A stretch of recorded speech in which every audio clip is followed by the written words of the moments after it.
Welcome back to the channel. I'm with the wonderful Micky Hazard. Micky, how are you? I'm very good, thank you. Looking forward to the game. Micky, of course, we're facing Nottingham Forest today. A couple of Premier League games left. Is it all about the Europa League though? Because we're safe from relegation. It doesn't look like we can do anything in the Premier League. How does Ange Postecoglou and the players approach this now, these last few Premier League games? Well, you have to approach it that you're going to try and win the game. But I think that we have to accept that players are going to be rested, rightly so. We've got an opportunity of winning a trophy, a big trophy. It's a European trophy. So having won one in my life, it's massive. And what it can do for our club is incredible. Because I always say when you win your first trophy, there's a big monkey off your back, and then you can go on and win more. So yeah, listen, we have to accept there's going to be players left out of the team that we don't want left out.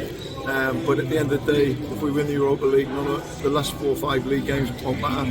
Yes, we want to win them, of course we do. We want to try to win them. But I'm not worried if we could lose all 5 and win the the Europa League. Absolutely, not questionable. Micky, what do you think of Thursday night's performance? Because we haven't seen that for a long time from this Tottenham team. Ange Postecoglou, in my opinion, managed the game really well. What did you make of it?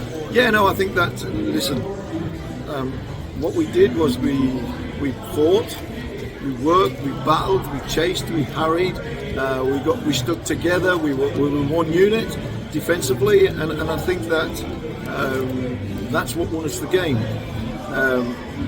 Was it us at our best? No, it was at our defensive best. What we must do is learn from that. The defensive best gives you the platform to attack the best. And that's something that hopefully we will add to the game to be, when you build it out, you build it from the footings first, and then you build upwards. Once we get the stability of not conceding goals, we'll be able to attack at our very best. So, yeah, great performance, fantastic, excited that we're through the semi-final. I scored the winner in the semi-final in '84, so I know all about semi-finals. So I would advocate, look, let's be solid, let's not concede goals, and then that gives you a much bigger and better platform to play wonderful flowing attacking football. Will we and can we lift this trophy? Do you want me to make a quote? We will win this trophy. We are the best team in it. We were at the start while we weren't playing to our best. We are the best team left in it. We will win this trophy. Micky, when I spoke to Graham Roberts last year, he was talking about the 1984 UEFA Cup as it was then. He said how heavy it was. Oh. The Europa League is very heavy as well. Talk to me about the weight of the actual trophy. The weight of the actual trophy is incredible. I didn't hold it after I'd won it. I did a tour of all the hospitals in London for UEFA. As a former UEFA Cup winner, they asked me if I would come around the hospitals. I went around all the hospitals with them, and they had the UEFA Cup. And that was the first time I'd held it. Oh, blimey. No wonder I didn't hold it on the night, because we'd played 120 minutes football. I was knackered, so I probably couldn't have lifted it then, but it was incredibly heavy. Micky, but I'll quite happily lift it again. Micky, lastly, yeah, exactly. We all would. Nottingham Forest today, Nuno Espirito Santo, of course, returns to Tottenham after a short spell here. What have you made of Nottingham Forest, and what sort of lineup do you think Ange Postecoglou will put out today? Because surely it's about managing minutes. Absolutely, he's got one. It's a difficult job because he's got to keep players match fit and sharp. So you can't just say, all right, I'll leave them out for all the games until the semi-final or the final.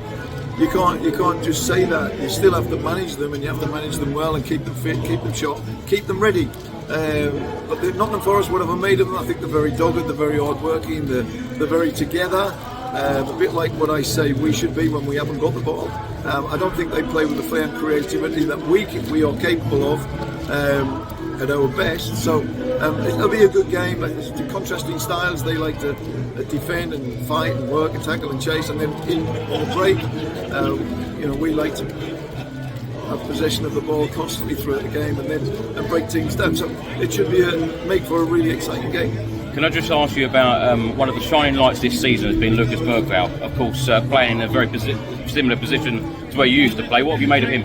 I think he's a very, very, very good young player. I can't wait for him to gain experience, because I think at the minute he still plays like a youngster. You know, if you look at the goal that he lost away at Wolves, you know, when he's gained his experience, he'd learned that in the defensive third of the pitch, you don't try and dribble. It's a safe game.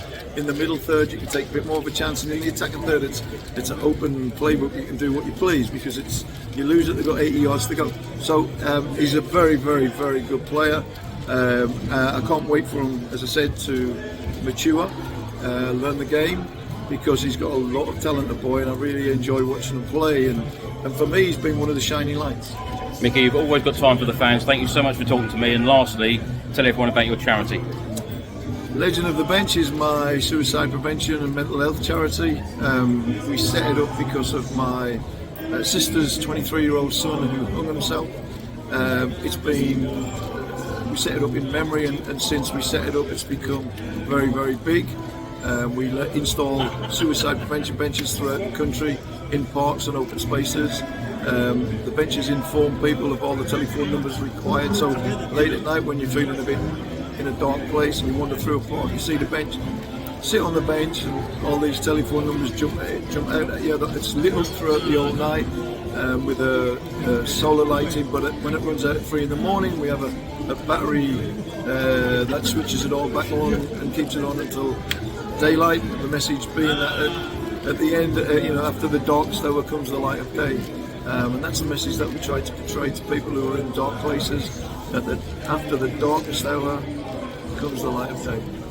Micky, we've got to get you on the podcast soon, and a perfect time would be when we've lifted that Europa League. Yes. I think that would be the perfect time, and I might be a bit falling all over the place, and me too, and celebrating. But let's do it. Let's just be together. We've got a wonderful chance to break our. You know, we haven't won one for a while. We've got an incredible opportunity to do it.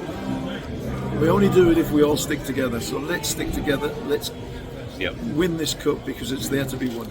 Micky, have a great afternoon. And you. Come on, you Spurs.